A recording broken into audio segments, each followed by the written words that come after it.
Daniel Goleman says emotional intelligence includes self awareness, impulse control, persistence, zeal, and self motivation, empathy, and social deftness.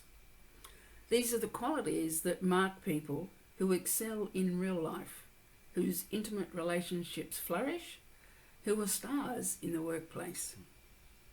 These are the hallmarks of character and self discipline, of altruism and compassion. Basic capacities needed if our society is to thrive. I'm talking today to Gilly Chater, and we've known each other for some 20 years or so, most of that time in New Zealand. Gilly is an award winning inspirational speaker, known by most for being very thought provoking, inspiring, and transformational in her work. She's had 25 years' experience in leadership and culture change, and one of her main offerings is an effortless leadership program or paradigm, sorry. Gilly, the prompt for me speaking for you today was both of us in the same week or the same couple of days posted an article on LinkedIn about emotional intelligence, and the synchronicity of that didn't escape me.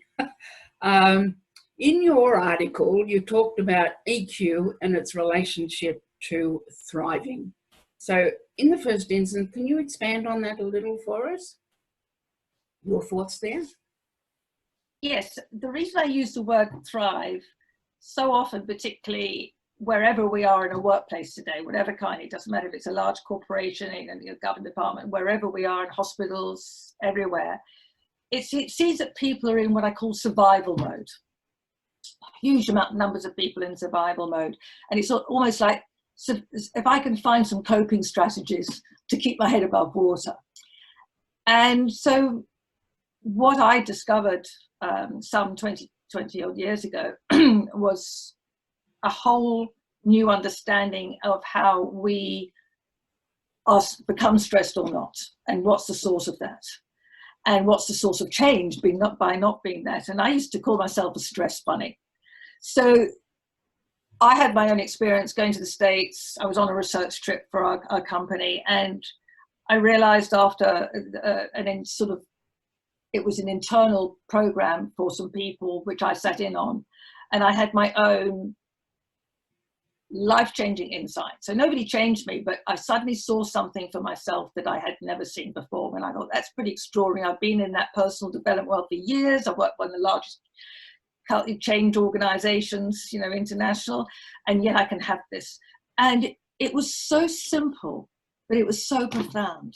And it really just cut through all the stuff, how we absolutely were born to thrive, not to just survive.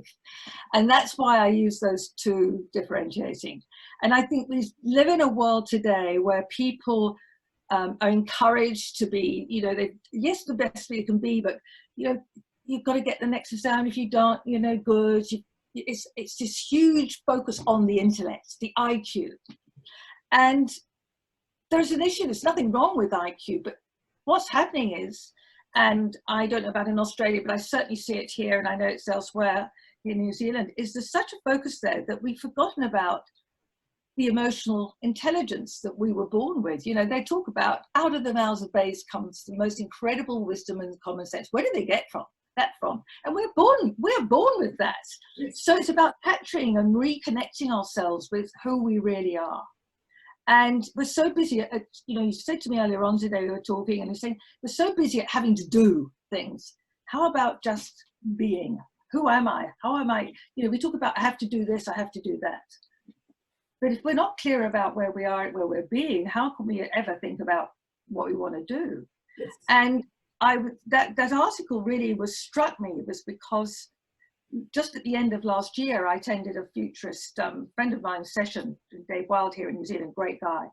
And he put up this slide, and I put a little framework in the article around the 10 top skills to thrive. They were there. There were the words. And this is the World Economic Forum. And surprise, surprise, it stares me in the face. And on this big screen, it says emotional intelligence is right up there in the top 10. It didn't even appear in 2015. Yeah. So as you and I have spoken, Pat, you know, we talked about emotional intelligence 20 years ago, and I have clients who are using EQ maps, but we don't do it. You know, when they hire people, they don't look at EQ, they look at IQ. Yeah. So a wonderful example of that was an IT guy, great IT guy in a company. He was a senior manager, he was the senior IT person for the business and an international business. And he suddenly saw what I was talking about when he shared a story about his little boy, who was a very bright child, and he was at school, and the school said to him, to dad, and said, look, your boy is so bright, we want to put him into, you know, the class, two classes up, which means an 8-year-old was going to be with 10-year-old boys. I mean, that's a big difference in, you know, both mental and physical, everything sort of stayed. And he suddenly realized he might have the intellect, but does he have the emotional way of handling himself with these bigger boys in that different environment? And he said, it just struck me then, Gilly, in that moment. I thought, no, he doesn't need to. He'll catch up later on with other stuff. We'll find other things for him to do. And he realized that the emphasis for himself, being a leader, he struggled with that emotional intelligence side. And so he wanted to make sure, because his boy was actually, he was really well balanced. So he said no to the school. And I think that we innocently as parents, we push our children, the schools, there is peer pressure. You know, if you don't do this, you're no good, sort of thing. And I think we've just, if people understand those real key components of what emotional intelligence is all about, it's about self-awareness. Yes. It's about awareness of others. It's about creativity. It's about innovation. All of those top skills that are sitting there. And by the way, somebody produced a chart on the opposite side, and it's all the AI things that can be done by AI, which is going to happen. But the ones in the top 10 cannot. You cannot have emotional intelligence with AI. They cannot be intuitive in the same way as we can when we sit with somebody or we listen to somebody. And I think that's gone missing. Yeah. And so, you know, we need to trust our intuition and our gut feeling more. Yeah. Yeah. And even more important, one of the things I've been saying this last 20 years or so is we honour our cultures, honour academia, and we honour sport, but we don't look at emotional intelligence, spiritual intelligence, creative intelligence, practical intelligence, interpersonal, intrapersonal intelligence. All these other gifts, which are the foundation of who we are as humans, don't get a look in. No. But as we've both just been saying previously, things are changing.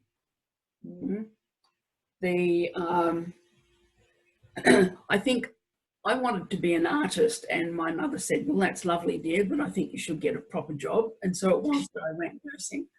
Now, I never ever thought of being a nurse. However, I loved it. I was in my element. And, you know, what I'm appreciating now, many years on, is 16 years nursing, and I developed my empathic and compassionate self. It was already there, but it found, I'm going to use the term fulfillment, you know, absolutely fulfilled in all of those roles. And then got burned out. It's a bit draining, nursing, and ended up in video production. Nurses do funny things when they leave nursing. But I still found ways to connect with my community through various associations, police, fire, ambulance. I was on hospital boards, worked with charities to still be in that connected space, even though I was now working in a more creative field. And fast forward to now, and it's like now I can bring all of those things together. And so, you know, having, we've got this awareness, which is almost like second sense, and being able now to bring that out in people. So what are some of your thoughts around how do we do that? How do we foster that? How do we evoke that? I think that, you know, you mentioned compassion to me earlier on too. We talked about compassion, and actually being a nurse, huge compassion you see with the medical community. At least I've seen that over the years. I wasn't a nurse myself, but my father works at a big teaching hospital, medical school in London. I thought I wanted to be a nurse because of all the medical student doctors, you know, young men. And he didn't think I was suited to it, but then I realized I didn't have to be a nurse because I had access to them through my father, which I think he found a nightmare, but never mind, that's another story. But I think that I think there is a realization that through this whole area of well-being and mental well-being, mental health, you know, we were born with mental well-being. And even people who have challenges, you know, mental health challenges in the sense of how they were born, you know, disabilities, it's amazing because I know of a family right now, and this young girl growing up, it's just amazing the things she's achieving. So I think we've realized we don't lock people away anymore in our society, but do we lock ourselves away in realizing that it's our right to feel okay? And I think there's been some mixed messages with not through the community I interact with, but out there about what is mental health, what is mental well-being, what is depression, what is stress. You know, people treat them as illnesses. But you know, you and I know, but we know, and I think a lot of people realize that I can feel really down in one moment, but then somebody could ring me and I could have a nice surprise, and I would not be down in that moment because now I'm suddenly talking to someone else. You know, it's a bit like having an argument with your partner, and you know, suddenly your best friend rings you from overseas, and wait a minute, I was having an argument just now. So we change our thinking all the time, and I think it's important when people see that they don't need to be stuck in a place, because we're not, and the only thing that keeps us there is how we're thinking about whatever it is in that moment. And we're not. And I had been correct. I suppose my biggest experience recently, which demonstrates that, was just over 2 years ago. I was told by my back doctor I needed an MRI, and he had one. And between Christmas and New Year, he said, he called me, which I was quite surprised about. He said, "Well, I've got, the good news is you haven't got a tumor or cancer in your back." He said, "The bad news is you need an operation as soon as possible." I thought, well, that was great to have just before New Year and no doctors around, you know, what am I going to do? And to jump a month later when I was hospitalized and I was in such agony about things, I luckily landed up with a top neurosurgeon in this country. And he said, "I'm not going to operate because you don't need it. And it won't necessarily get rid of the pain." Interesting. Because no, I think knife happy surgeons are not my game at all. And what I realized was the huge connection between how I'm thinking about something, which I understand from all the studies I've done and trainings I've done, our thinking to our physical well-being. Yes. How I was feeling and how this was actually triggering all this terrible pins and needles and stuff. And I mean, you know, thinking my whole body's going to literally explode. And so I went on a real journey around that in that time and had conversations with him. And so I haven't had surgery. I couldn't work for 3 months. And after that, I got back to work. I had acupuncture, wonderful holistic approach. But what it enabled me to help other people was that, you know, we don't realize how we actually impact our physical well-being from our mental well-being. And it's interesting because I studied with a man called Dr. William Pettit. He's a wonderful man. And if you want his contact, I'll give you some contact details about him. But Bill and I have been talking recently, and he's a clinical psychiatrist. And he came across these powerful principles that underlie all human experience many years ago. And I studied with him, and I remember saying to him, he talked about chronic stress. So I said to him, "So what's chronic stress? Is it because you've been there for 6 weeks, 6 months, a year, or whatever it is?" And he said, "No," he said, "it only takes a few minutes of upset thinking to create a biochemical change in my body." Yeah. And you know, after half an hour, things can really manufacture along, which is why when people get frightened, they go into hospital, they always take your blood pressure, but then they wait till later on, because things calm down a bit. And it was really interesting, that conversation we had just literally last week, he and I on Zoom, because he may be coming to New Zealand and Australia later this year. And so it's helping people to see that when you're not thinking about something, it's not in your life, good or bad. And if we stay talking about being rather than doing, people think I have to do something to get there. You know, I've got to do this, I've got to do that. But when people understand that actually, when I'm totally being present, that state of presence in the moment, I can't be worrying about the future. Yes. And I'm not being depressed about the past. So anxiety disappears just like that. People say, how can it? Well, because when you're truly in that present moment, you're not thinking about the future. You're just here right now, like you and I talking in this moment. We're not worried about what we're doing at 6 o'clock tonight. We're just about here. You know, 6 o'clock will take care of itself when it comes. And if you think about that in the workplace, I don't know about in Australia, but in New Zealand, they say, oh, productivity is really low. You know why it is? Because people are overthinking. Yeah. They're thinking about their thoughts. So it's not the thought that's creating the pain, you know, the experience. Yeah. It is all the thoughts about the thoughts. Yeah. Yeah. So when people get more aware, emotionally aware of what they do to themselves, and therefore, if you're talking about leaders, parents, leaders, wherever they are, they don't realize they innocently inflict this on others. Yes. Because when they're not in such a good space, and you're talking about parents and children, they don't realize that actually, because I'm so stressed and worried, I'm putting this onto my child. Yes. My grandson recently drew a picture of a broken heart to me, and I'm sitting beside him and I'm quite amazed actually, and I'm thinking, where is this going? And so he put all happy things on one side of the heart and all sad things on the other. He's 7. And he turned to me and he said, do you know, Nana, happiness and sadness both live in the heart. So, wisdom, the wisdom of babes. He knew it all. It was all there in this illustration. So that, you know, we've lost touch with our inner child, and our inner child was really connected to, I call it full emotional expression. It's there, all of it, you know, right across the scale. And I know from my own perspective, I was taught to be polite. So, you know, not that I've ever been really constrained, but, you know, I learned to conform, especially when I was a nurse. And, you know, we suppress a lot of that.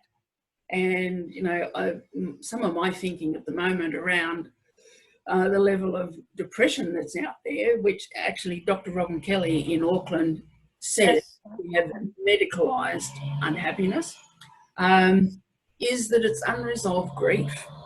And it's not just about a big loss, but about all the disappointments, all the downturns, all the things that didn't pan out.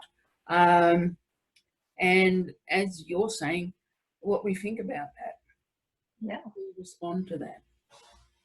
Yeah. Yeah.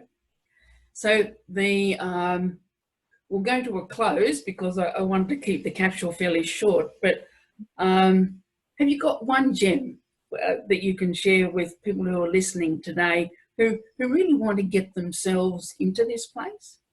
Yeah. So simply, we're always, you, I, and everybody else are always living in the feeling of their thinking in that moment. But in another moment, it'll be a different feeling. So it's whatever we're thinking about that leads to our feelings. And we may not realize it because we don't invite thoughts to come to an head. You know, it's like comes into me, oh my God, you know, I didn't ask for it, but I don't need to think about it. But if I do think about it in a way that's detrimental to me and maybe other people as well, that feeling state is only as long as I'm thinking about it. And when I'm not thinking about it, it isn't in my life. Yeah. So we all, life is happiness, sadness, anger. You know, somebody dies. Of course I'm going to be sad. And I think we can't, happiness is everything's a temporary state because we change our mind all the time. Yeah. And we can be, you know, we're in that happy, if you're totally in the moment of now, if you're totally in the moment, you can't be unhappy. Yep. Because you won't be unhappy because of the way you're thinking about something. Yes.